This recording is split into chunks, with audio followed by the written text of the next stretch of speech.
na beto mutunwa na kubula byangolo Panouani na banzao Machima kwa bafwanga Bolumana onda peuple Bana lovo totuma Yulu na opango Ubabakana bawisana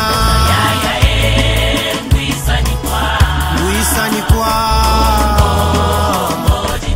Kongo moritoma bayaya Mwisani kwa Moritoma Zitalwata zini za uzitekele Pite ya wabonga bantwe mvunguti wabonga Saint-Pierre wabonga mutabala wabonga Ulanziri babingi uneti kubitinda Mwisani kwa Kongo moritoma bayaya Mukitwari na luzolo kwa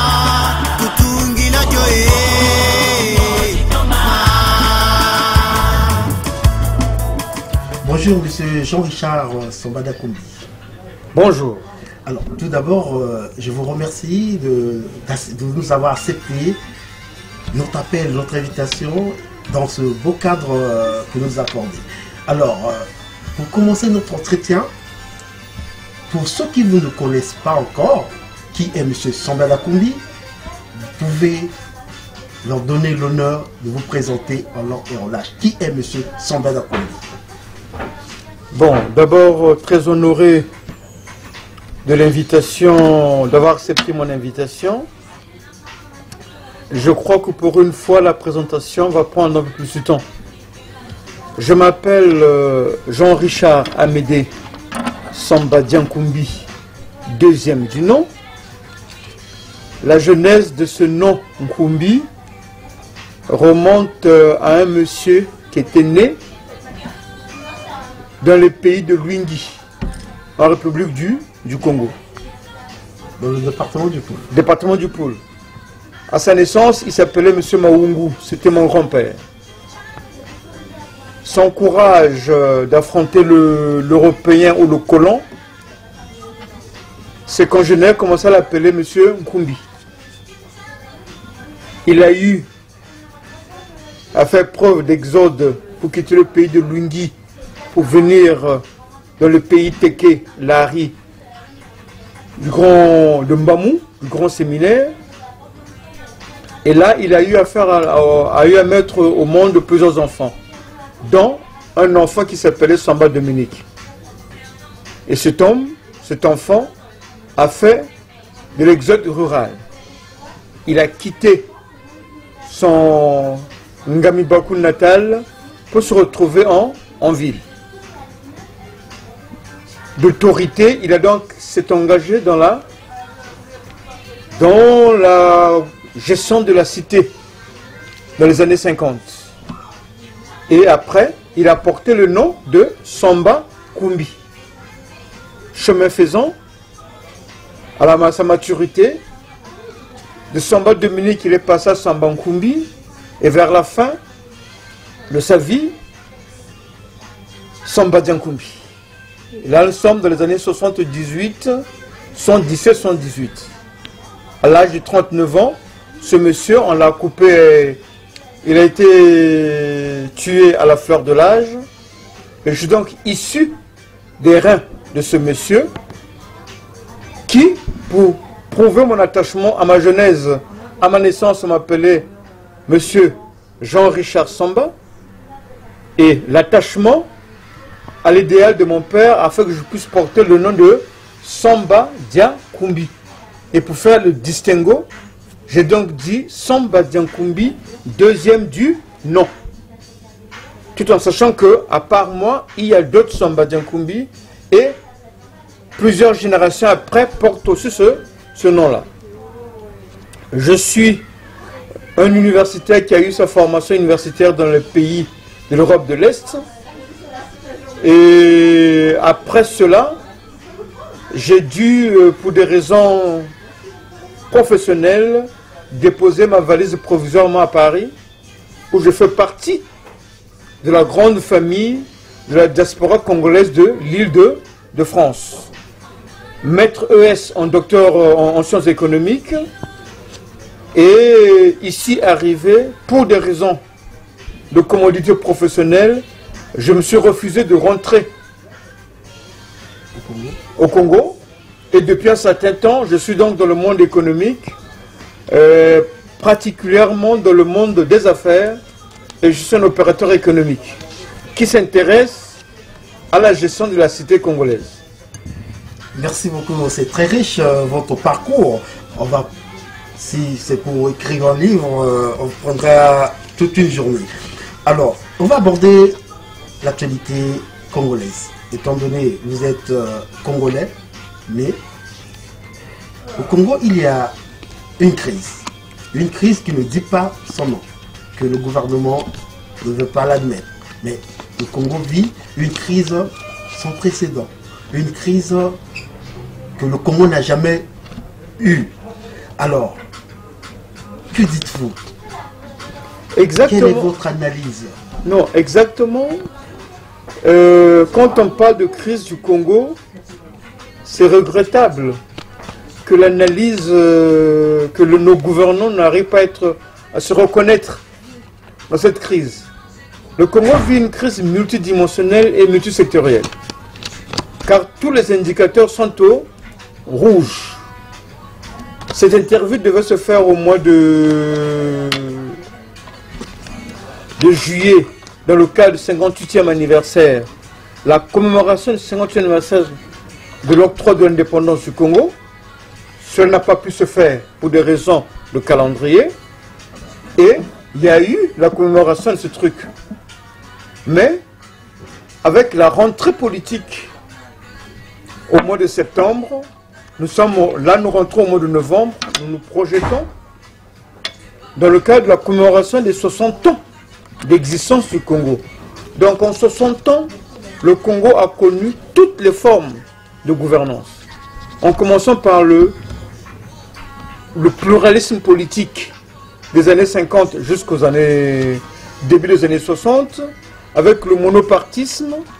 Au-delà du monopartisme, il y a eu le début de la dictature. Le peuple a rebondi, a retrouvé son cap dans les années 90 avec la Conférence nationale souveraine, qui est un élément important dans l'histoire. Et après ce début de processus démocratique du pluralisme politique au Congo, nous sommes revenus à une dictature.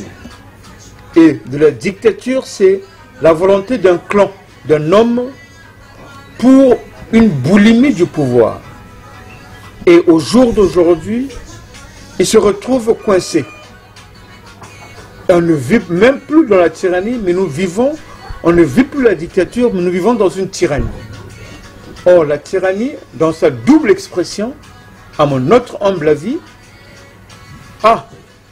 elle est le summum de la dictature, et la face B, elle incarne l'autodestruction d'un système de gouvernance qui a mené le pays vers le chaos. Tout en sachant, quand on voit tous les indicateurs du Congo sont au rouge, la question est de savoir quelles sont les voies et les pistes que l'on peut proposer par rapport à ces sorties. Et ça, mais au jour d'aujourd'hui, les détailler, ça ne servira à rien. Parce que tout se fait voir au grand jour. Vous m'avez dévancé parce que je vais vous poser la question, la même question que vous avez déjà répondu.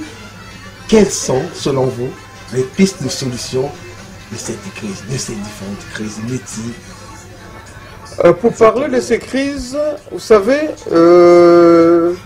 depuis un certain temps, on parle de deux voies. La première voie, c'est la voie des armes. La seconde voie, c'est la voie du soulèvement populaire. Mais malheureusement, pour la première voie, la voie des armes, j'ai en mémoire les conséquences, les multiples conséquences, les multiples morts en mémoire, en 1976, un an avant son assassinat, déjà le président Ngouabi, se retrouvant coincé, avait voulu reculer. Mais à l'époque, il y a eu un adage, tu avances, nous avançons, tu t'arrêtes, on te pointe, tu recules, nous t'abattons. Donc, au jour d'aujourd'hui, l'homme, le tyran du Congo se retrouve, au-delà d'être prisonnier de sa boulimie du pouvoir, il est prisonnier des hommes et des êtres qu'il a créés. Donc forcément, un coup d'état de palais ne va pas arranger les choses. Et d'une manière ou d'une autre, le manque de finances, le caractère sec des caisses de l'État est aussi un autre frein. Quand nous parlons du soulèvement populaire, j'ai eu la grâce de rencontrer plusieurs acteurs qui ont vécu, qui ont été au management des événements de 1263. Beaucoup regrettent.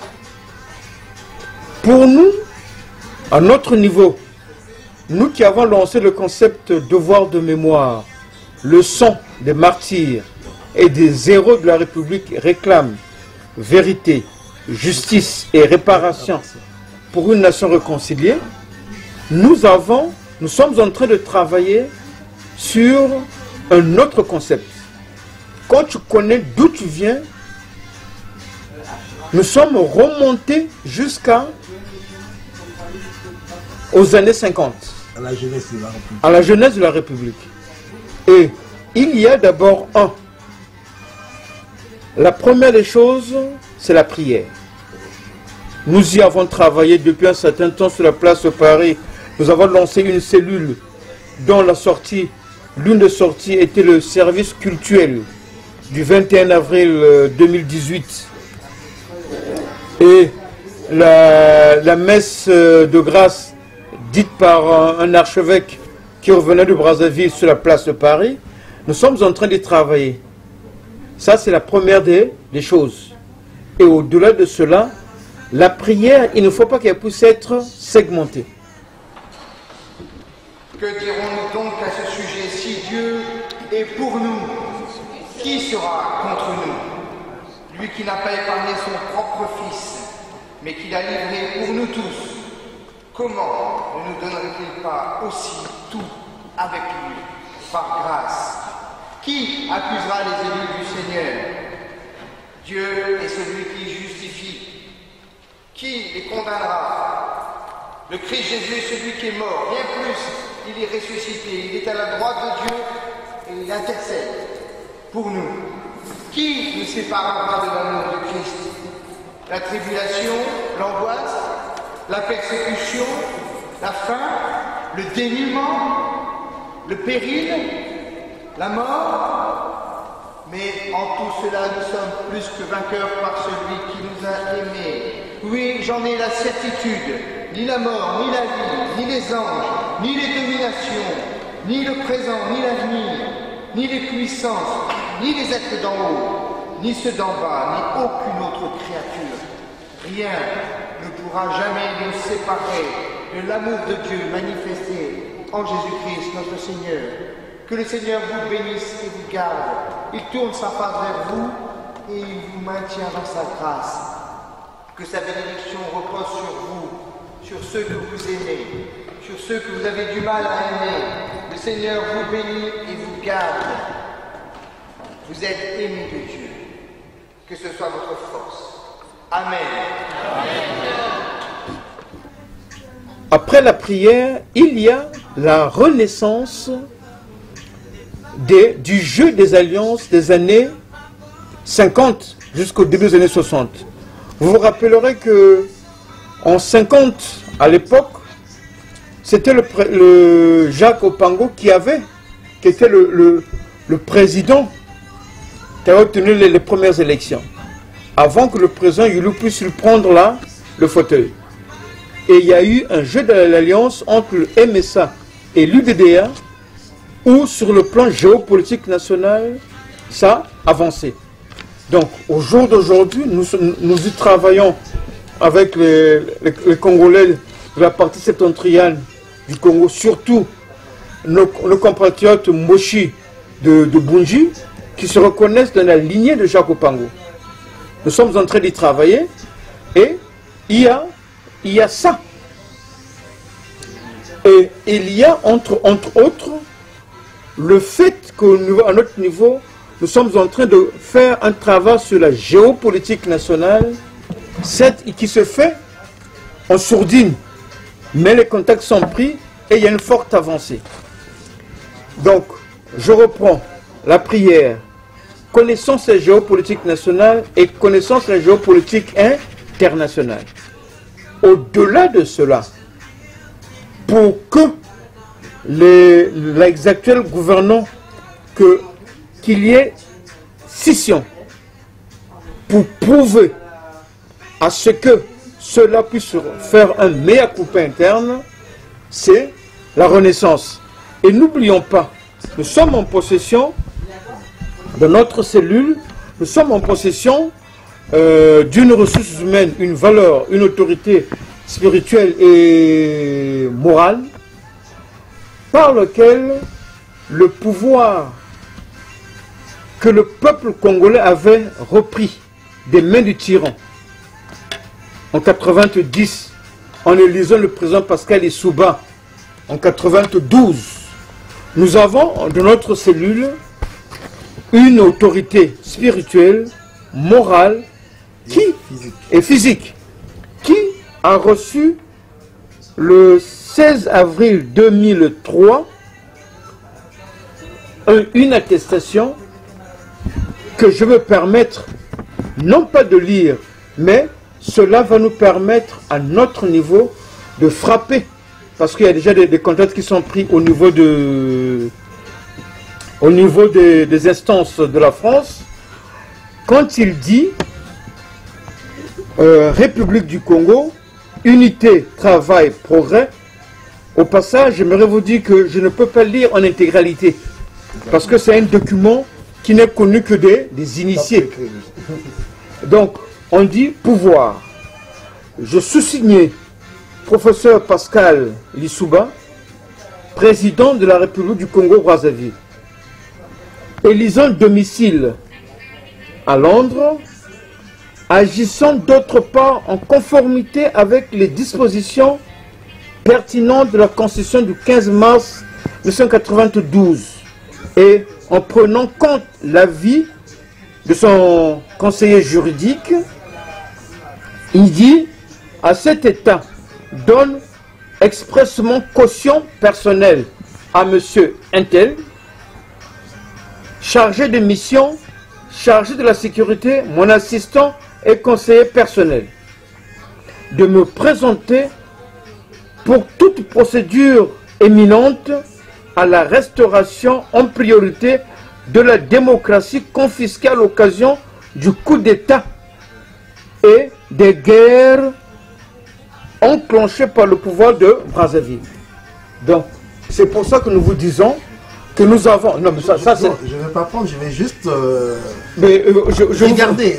D'accord, je vous ferai... Comme ça, c'est un document confidentiel. J'ai l'honneur, au moins aujourd'hui, de... Vous aurez ça en face. Ouais, d'accord. Donc, c'est pour vous dire, c'est ça.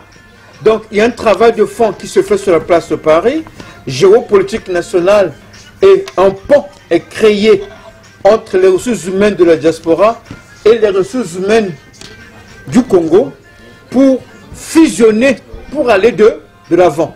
Parce que en face, nous avons des gouvernants qui veulent vivre dans une dynamique de jusqu'au boutisme. L'ami de l'Afrique et du Congo en particulier,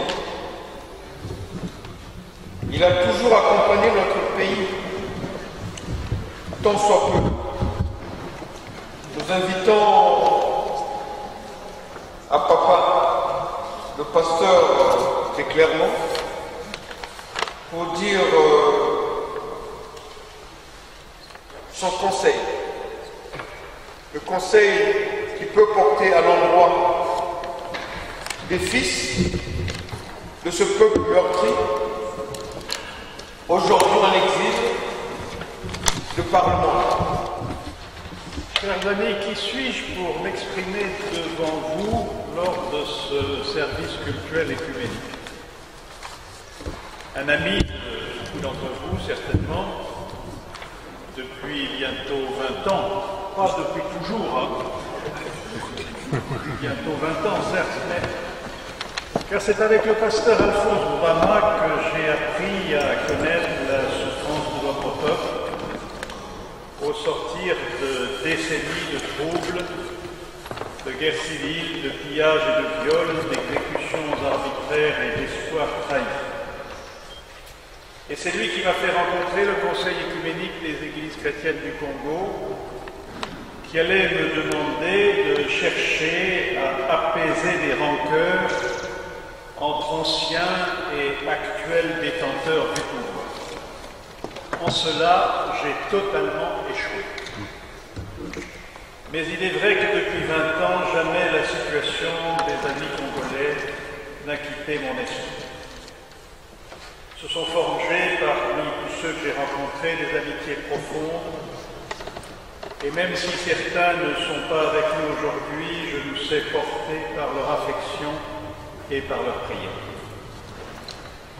Mais en tout cela, je reste avec humilité un ami qui ne peut que partager une souffrance et une espérance sans avoir jamais vécu sur place. Mes paroles resteront inévitablement comme à la surface des choses. Il vous reviendra de les faire vôtres ou tout simplement de les laisser couler. J'aimerais tout d'abord vous dire ma reconnaissance pour ce service cultuel écuménique et pour ceux qui l'ont initié, car il témoigne d'une dimension essentielle pour l'avenir, la conscience aiguë de la maladie du Congo. Le Congo est malade dans son âme de peuple. Il est comme un troupeau sans berger qui se disperse dans les plaines, les collines et les forêts, qui se met à l'abri de couverts artificiels, qui fuit loin de sa bergerie. Chacun se reconnaîtra bien malheureusement derrière l'une ou l'autre de ces images. Qu'il me suffise d'évoquer le nombre de Congolais réfugiés par nécessité depuis des décennies, ici même dans notre pays et dans d'autres pays européens, et malgré cette souffrance qui leur est commune, leur division. Ce service cultuel est la manifestation d'une volonté de dépasser ces divisions et de vous dépasser vous-même pour vous reconstruire ensemble, en apportant le meilleur de vous-même. Ce n'est bien sûr qu'une étape, et je pense que les organisateurs auraient aimé qu'elle soit encore plus vaste. Ce n'est qu'un moment fort, ce n'est qu'un signe. Le signe que vous voulez faire appel aux forces de l'esprit pour retrouver votre unité. J'emploie ces mots, les forces de l'esprit, en sachant bien que chacun de vous y met sa propre compréhension. Pour les uns, il s'agit de l'Esprit Saint, qui trouve sa force dans le Dieu de la Bible. Pour d'autres, il s'agit de l'esprit de la terre et des ancêtres. Pour d'autres encore, de l'esprit du peuple congolais. Pour d'autres, de l'esprit des droits humains forgés par des siècles de libération de toute forme d'esclavage. Que sais-je encore? Quel que soit ce qui vous a poussé à être ici, dans ce lieu de culte aujourd'hui, nous voici ensemble, avec, me semble-t-il, un triple objectif, au-delà de ce moment de communion, autour de la parole et de la prière. Premier objectif, faire mémoire dans la vérité. J'ai déjà évoqué les souffrances du peuple congolais, mais il s'agit de beaucoup plus que cela. Le Congo-Brazzaville contemporain s'est construit sur des blessures profondes. Qu'il suffise d'ouvrir l'invitation de ce service cultuel écuménique pour voir défiler 40 ans d'histoire marquée par les crimes et l'impunité les assassinats et la volonté d'effacer la mémoire. Or, nous le savons, rien ne pourra être reconstruit sans faire mémoire dans la vérité.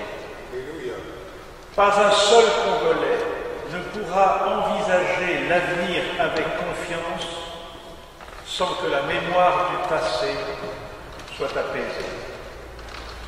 De quoi s'agit-il? Je parle ici à des Congolais qui se souviennent de multiples promesses de faire la lumière sur les événements passés, qui se souviennent de conférences nationales censées ouvrir des ères nouvelles. J'ai plutôt à l'esprit ce qui relève de la recherche de la vérité et de la réconciliation, où chacun, je dis bien chacun, accepte de faire la lumière sur son rôle dans les événements passés, devant, par exemple, une commission de sages dont l'unique responsabilité est de permettre à la vérité d'être révélée. Verra-t-on un jour au Congo-Brazzaville, comme au Rwanda, comme en Afrique du Sud, comme en République centrafricaine, dans les mois qui viennent, ces commissions vérité et réconciliation appelées à faire la lumière pour que réconciliation soit possible?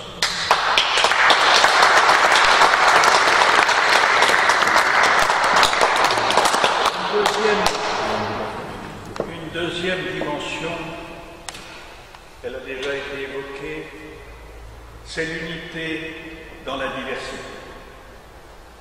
Ce service cultuel écuménique en est un signe, une préfiguration évangélique, catholique, une Ngunza du Congo, salutiste, ibandiste. Si l'on veut reconstruire, chacun doit pouvoir trouver sa place, encore faut-il s'en donner les moyens. Privilégier l'écoute et le dialogue, dépasser les querelles ethniques, rechercher le bien commun. Je n'ai sur ce point aucune leçon à donner à personne. Même si l'unité dans la diversité est comme une devise de l'Union européenne, vous saviez combien nous avons du mal à la mettre en œuvre, soit bloquée par des négociations sans capacité d'arriver à des décisions communes, soit tentée de pratiquer la loi des plus forts ou des plus nombreux. Ce que je sais par contre, c'est que cela suppose la mise en place de structures de médiation et qu'il faut se donner le temps pour voir advenir des formes nouvelles de gouvernance dans lesquelles tous se reconnaîtront. Faire mémoire dans la vérité, rechercher l'unité dans la diversité, il est encore un mot que je veux ajouter pour conclure. Il faut espérer. L'espérance, ce n'est pas s'en remettre au destin en pensant que peut-être demain pourrait être meilleur qu'aujourd'hui. Espérer, c'est croire. Croire que Dieu nous accompagne malgré les apparences d'un monde qui l'aurait délaissé. Croire que sa parole, comme nous l'avons proclamé lors de ce service cultuel, ne retourne pas à lui sans effet. Croire qu'aucun avenir n'est écrit d'avance, qu'aucun destin ne nous contraint et qu'il nous est donné la liberté de construire notre avenir. Espérer, c'est combattre pour nous emparer de notre avenir et en faire un avenir de justice et de paix. Si la parole de Dieu et son esprit régnaient sur notre terre, nous n'aurions plus à espérer. Mais précisément parce que son royaume est encore devant nous, il nous faut espérer, comme si ce royaume était tout proche et qu'il nous revenait de l'accueillir. Espérer, c'est combattre. Oui, monsieur Sambalakubi, Jean-Richard, alors vous êtes manager de Timou TV. Vous êtes aussi membre fondateur, cofondateur de plateforme de communication, de la plateforme qu'on appelle IC Presse. Vous êtes un communicant sur la toile de Paris. Alors pourquoi, quels sont vos projets pourquoi avoir intégré pris l'initiative de créer cette plateforme? Vous savez, l'identité congolaise a pris un coup. Depuis un certain temps, nous qui avons hérité de cette identité, nous étions autres. Elle a pris un coup, puis elle s'est dégradée. Quand je vous ai rencontré en tant que journaliste de profession, parce qu'il faut reconnaître que mon engagement, mon intérêt sur la gestion de la cité congolaise a été propulsé au top depuis les événements de mars 2012. Peu avant, j'avais eu des appels d'offres et des appels de pied que je m'intéresse à la politique, mais je ne voulais pas m'intéresser pour des raisons personnelles. Donc, quand je vous ai rencontré, pour nous, nous savons une chose, que en économie, on nous dit, on crée seul, on perdure et on gagne en équipe. Et je vis en vous un acteur, un professionnel de journalisme assez percutant, et nous avons commencé à travailler. En tant que citoyen, au-delà de la citoyenneté, parce que quand en 2012, quand je me suis engagé à m'intéresser sur la chose publique, j'ai frappé à toutes les portes. Il y avait une possibilité que je puisse créer une structure. Mais j'avais compris que la prolifération des structures n'avait pas nous donné quelque chose de bon. Donc, j'ai donc mis en place, j'ai analysé, et j'ai vu que dans toutes les chapelles politiques qui sont sur la place de Paris, la communication n'était pas arrivée au top. Alors que nous savons que la presse peut faire ou défaire un leader politique.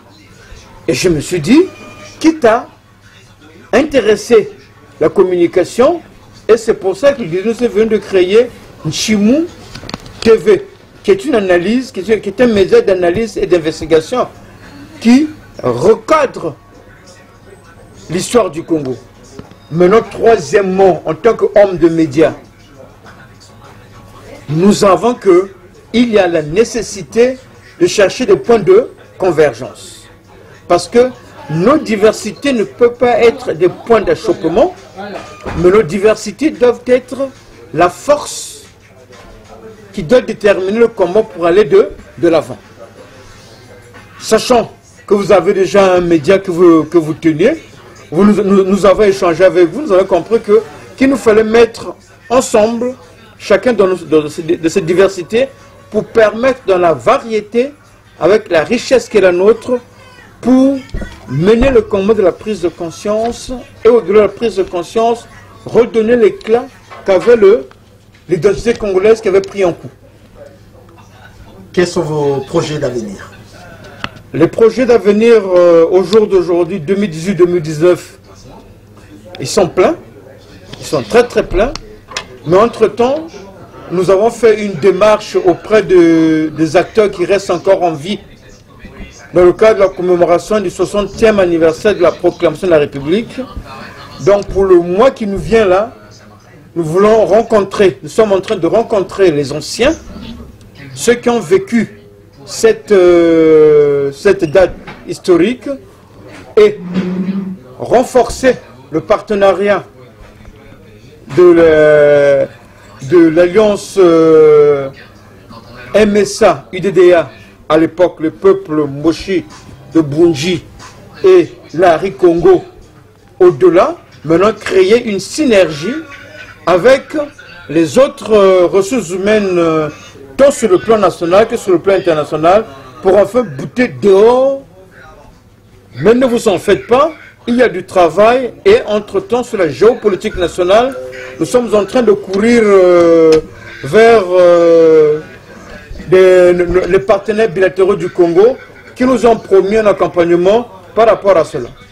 Monsieur Samba Nakombi, vous savez que les médias, surtout la télé, l'heure c'est l'heure. Votre mot de fin, mais n'oubliez pas de dire un mot sur ce qui s'est passé le 24 et le 25 avec la ministre Boukaga. Votre mot de fin, et vous dites un mot sur ça. Non, je ne peux pas encore dire le mot de la fin, parce que je vous ai dit que... Pour cette émission. Non, pour cette émission, la richesse, vous l'avez interpellé comme étant la rentrée politique de l'homme que je suis. Exactement. Mais nous disons que la définition de cette émission, c'est le concept devoir de mémoire pour la rentrée politique 2018-2019. Le concept devoir de mémoire pour le Congo-Brazzaville oriente la boussole. Pourquoi? Parce que ce concept dispose de 3 volets. Le volet individuel qui me concerne moi, le volet collectif familial et le volet républicain. Le côté individuel, vous savez que 78 a été une année noire pour le Congo-Brazzaville et beaucoup cadent encore cet art. Et nous voulons faire preuve d'une thérapie pour ramener la famille des bâtisseurs qui étaient autour d'un homme politique comme Aimé Machika pour faire ressurgir. Donc ça, c'est notre combat. Au-delà de cela, nous avons donc le caractère collectif. Vous savez, aucune famille du Congo, durant les 35 ans du pouvoir de la tyrannie, toutes les familles ont été éprouvées par les crimes de sang. Donc sans thérapie familiale, ça va être difficile. Et après, c'est une thérapie républicaine. Parce que ce sang qui a coulé sur l'autel de la malgouvernance ne peut pas être aujourd'hui toutefois méconnu du grand public. Et vous me demandez de m'intéresser sur l'actualité qui a eu lieu le 24 et le 25. Je vous dirai seulement ceci. Il y a plusieurs lectures. Une lecture scientifique qui manque au rendez-vous. Une lecture politique. Et lecture politique, c'est, nous disons que l'irrationnel a pris un siège de la gouvernance du Congo. Donc, c'est un phénomène qui ne peut pas être. Maintenant, il y a le social. Comment aller toucher jusqu'à la formation des enfants qui sont en train de préparer leur... Donc, c'est une crise. C'est l'expression d'une crise dans le caractère social de la gouvernance. Et il y a le côté spirituel. Le côté spirituel, c'est là où, d'après les images qui nous sont arrivées, je vous ai dit que la première voie, ou le premier élément de la voie qui doit permettre au Congo de sortir, c'est la voie de la prière. Et je sollicite que le peuple congolais se rappelle de ce que le Seigneur a toujours révélé par rapport à ce pays, de ne jamais lâcher la prière parce que Dieu a promis beaucoup de choses.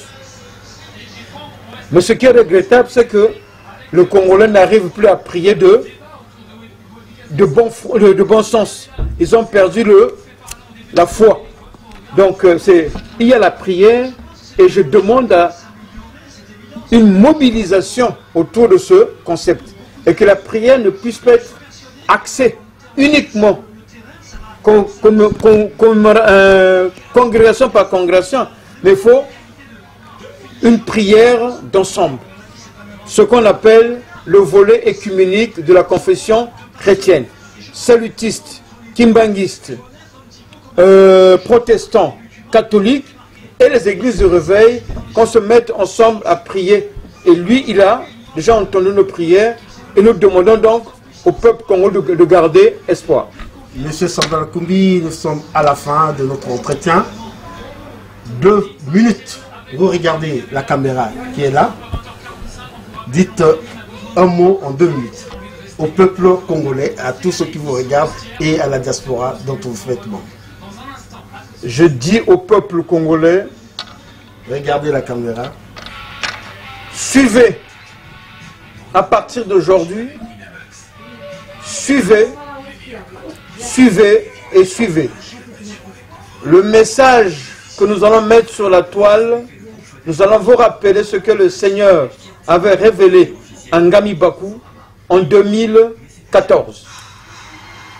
Car la parole dit, ma parole ne revient jamais à moi si elle n'a pas produit les effets. Nous sommes en train de travailler depuis Paris. Mobilisation, elle existe. Que les acteurs politiques, les acteurs spirituels se mettent ensemble pour faire avancer la chute de la tyrannie, qui est au jour d'aujourd'hui le summum de la dictature. L'autre face, comme on dirait, l'autodestruction du système qui amène le Congo vers le chaos. Merci. Merci, monsieur. Merci.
sais que c'est une chorale et un homme là-bas, puisque vous êtes toujours là-bas, les femmes. Donc la chorale va arriver avec notre frère. Merci.